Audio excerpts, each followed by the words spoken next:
ठीक है, हमने डायबिटिक फुट की बात की, हमने कॉजेज़ की भी बात कर ली, कहीं ना कहीं कॉजेज़ की भी बात हो गई और इफ़ेक्ट्स की भी बात कर ली, लेकिन अब बात रहती है प्रिवेंशन पे। तो इसको प्रिवेंट कैसे किया जा सकता है डायबिटिक फुट को? हाँ जी। जी हाँ, इसकी प्रिवेंशन कोई इतनी ज़्यादा मुश्किल काम नहीं है जी। ये 3-4 तरीके ऐसे हैं जो मैं आपको बताऊंगा जिससे आप डायबिटिक फुट को बड़े 100% प्रिवेंट कर सकते हैं। बिल्कुल।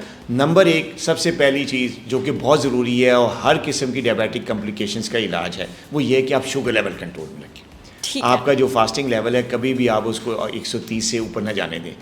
आपका जो रैंडम लेवल है कभी भी आप उसको 200 से ऊपर ना जाने जाएं।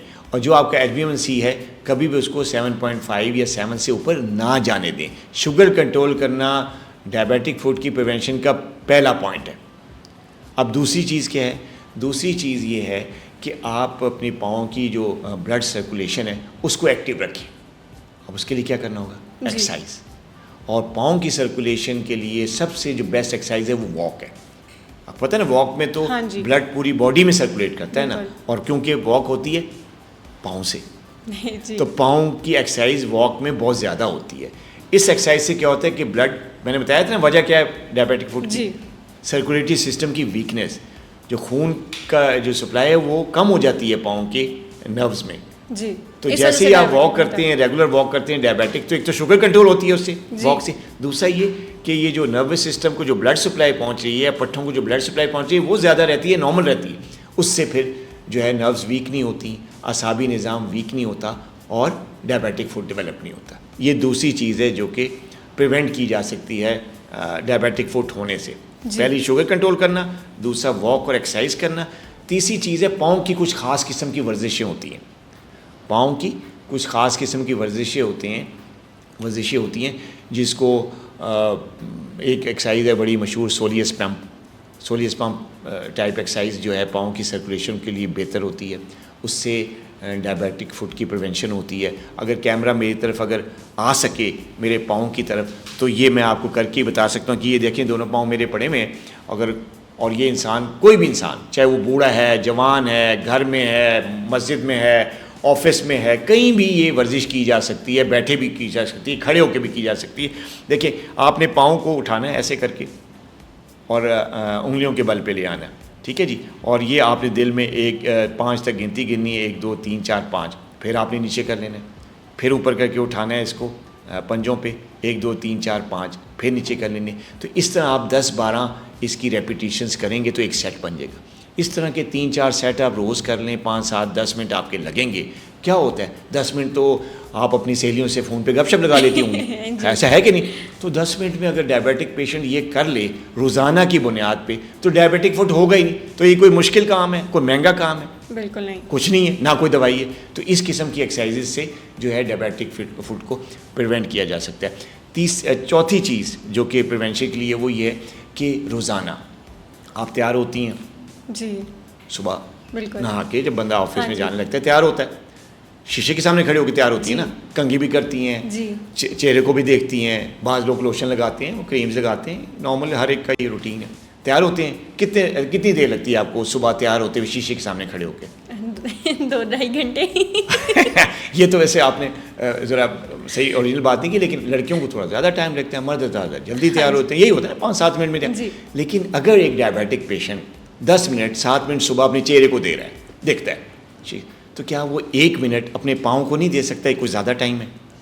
दे सकता है, बिल्कुल दे सकता है। सेहत के आगे और क्या टाइम है? बिल्कुल। तो पाँव को अगर आप सिर्फ 1 मिनट के लिए, 2 मिनट के लिए डेली देख लें, पूरा पाँव, निचले वाला हिस्सा, ऊपर वाला हिस्सा सिर्फ देखना है आपने, ये आपको प्रिवेंट कर देता है। कैसे? वो ऐसे कि जब आप देखेंगे पाँव को तो उसके अंदर आने वाला कोई ज़ख़म, फोड़ा, फिंसी, कट आपको नज़र आ जाए, क्योंकि असाबी निज़ाम वीक है आपका जी। आपने महसूस नहीं हुआ चोट लगते हुए, दाना निकले हुए महसूस नहीं हुआ, उसका पेन महसूस नहीं हो रहा, लेकिन आप डेली बेस पे जब देखेंगे तो जैसे ही कोई दाना डेवलप होगा, जैसे ही कोई ज़ख़म बनेगा, जैसे ही कोई इन्फेक्शन पाँव में होगी, आपकी नज़र में आ जाएगी।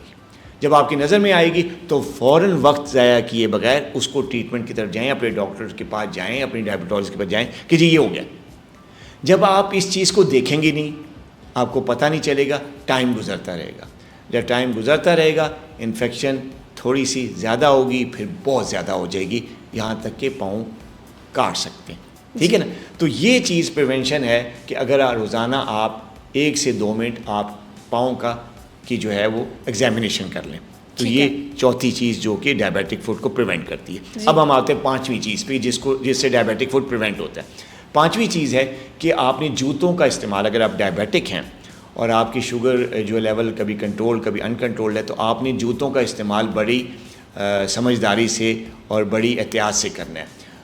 आपने जो फैशनी जूते होते हैं जो कि आगे से तंग होते हैं, आजकल आपको पता है मर्द हज़रात के जूते जो हैं वो आगे से तंग होते हैं, या ख़वातीन की जूते ना बड़ी ज़्यादा हील वाले होते हैं। बिल्कुल।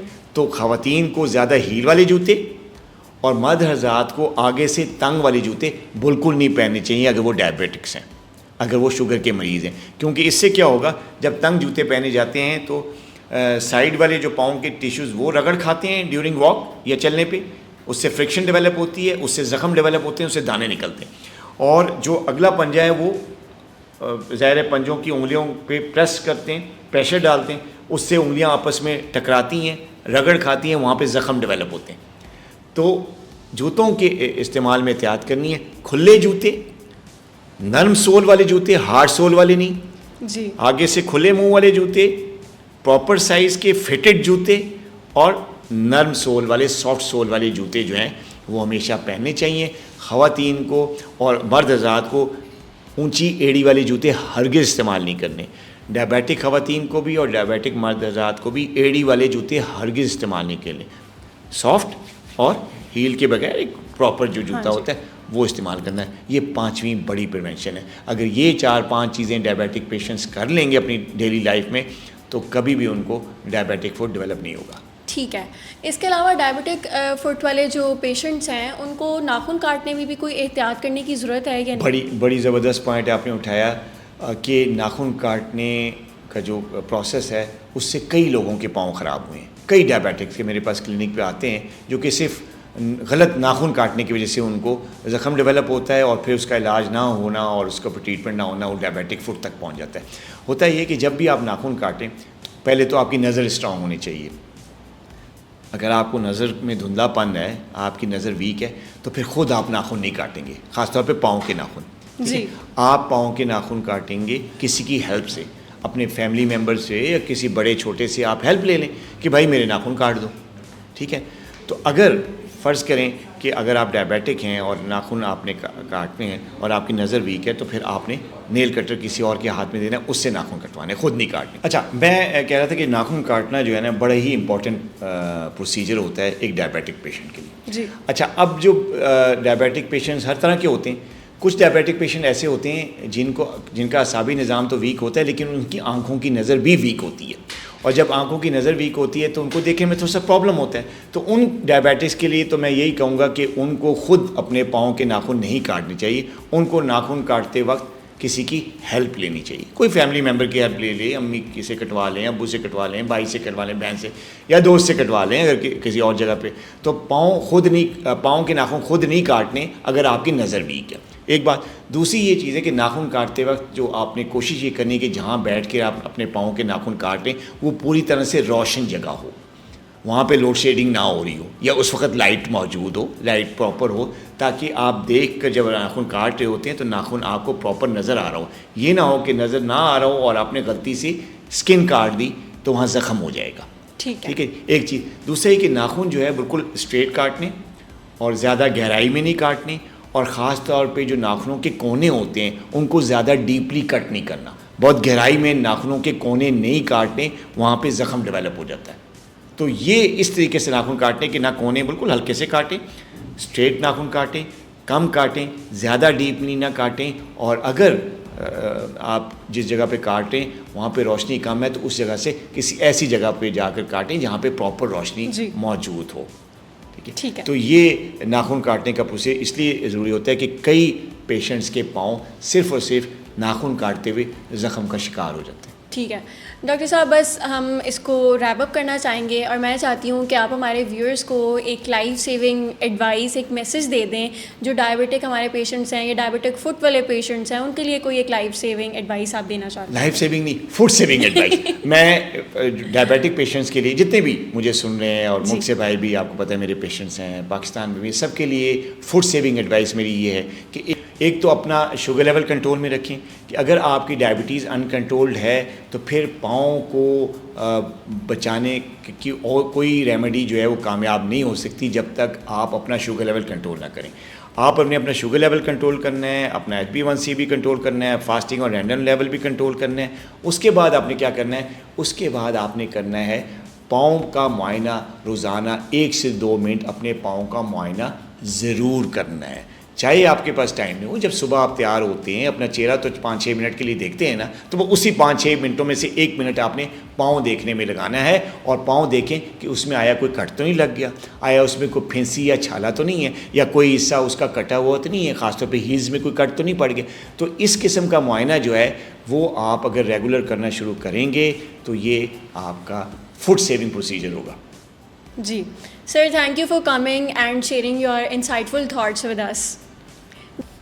जी व्यूअर्स, ये था हमारा आज का पॉडकास्ट। उम्मीद करती हूँ कि आपके मिसकंसेप्शंस और सोशल मीडिया से क्रिएट किए गए जो मिथ्स और फैक्ट्स थे उसके दरमियान फ़र्क आपको पता लग गया होगा, मिसकंसेप्शंस आपकी क्लियर हो गई होंगी। Special thanks to our guest doctor Shahid Nadeem साहब, जिन्होंने हमारे साथ इतनी अच्छी इन्फॉर्मेशन शेयर की जो कि हमारे लिए बहुत ज़्यादा हेल्पफुल होने वाली है। थैंक यू फॉर वॉचिंग सेहत नेचुरल पॉडकास्ट। मैं आपसे मिलती हूँ नेक्स्ट एपिसोड में, तब तक के लिए अल्लाह हाफ़िज़।